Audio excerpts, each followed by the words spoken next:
Welcome to this week's edition of Spotlight. Hello, everyone, and welcome to this episode of Spotlight, where we shed light on what happens behind the scene. I'm your host, Carrie Colton, and today I am with the director of These Shining Lives, Leslie Warren. Leslie, thank you so much for coming today. Well, Leslie, can you tell us a little bit about yourself? I'm actually a JSU alumna. I graduated from here some years ago and have been back now for a year and a half as an adjunct instructor of acting and am now directing my first show here in, once again, a number of years.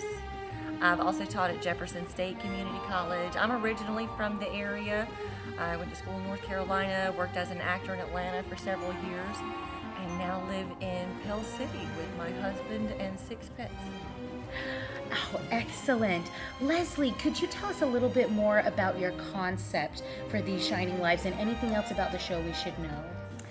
About the concept for the show, well, this show in general, as you guys have gotten from previous episodes of Spotlight, is in the framework of being about women who suffered radium poisoning while painting watch dials. But that's just the skeleton. The story for me is about friendships. It's about the relationships that form between people over a period of time.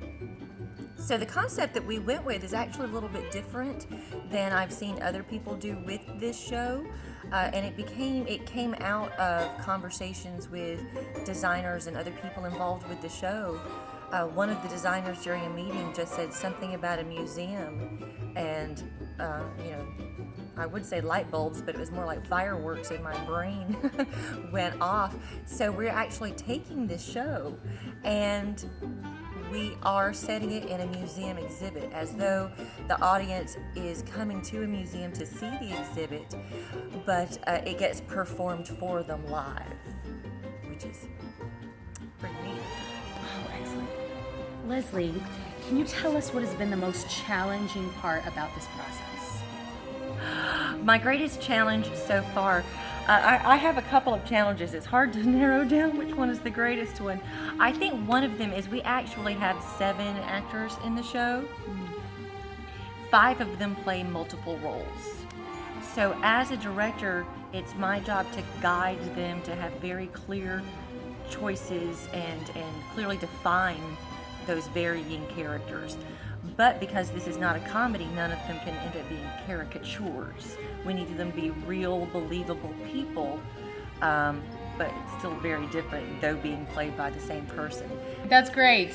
And last but not least, what exactly are you hoping that the audience walks away with after seeing this show? Oh my gosh, well, of course I want the audience to walk away from this show having learned something about this piece of history. Of course, this case is part of what brought about healthcare reform in our country, part of the reason that we have OSHA. So we want them to learn that little slice of history a little bit more in depth and really have a full appreciation for what these women went through. But really, as with any theatrical production these days, we live in a time where people don't go to the theater so much anymore. So I just want them to have a really valuable experience, come away loving it and wanting to come back. I want them to experience that range of emotions that the actors are experiencing communally and be able to get, feed off of one another the way that only live theater can do. And I really want them to experience that. That was like perfect. You don't need this. That was perfect. Everyone, make sure to get your tickets for These Shining Lives, opening October 27th through the 30th here at the Stone Center. Thank you again, Leslie, so much. Thank you. We'll see you guys next time on Spotlight. Till we see you again on Spotlight.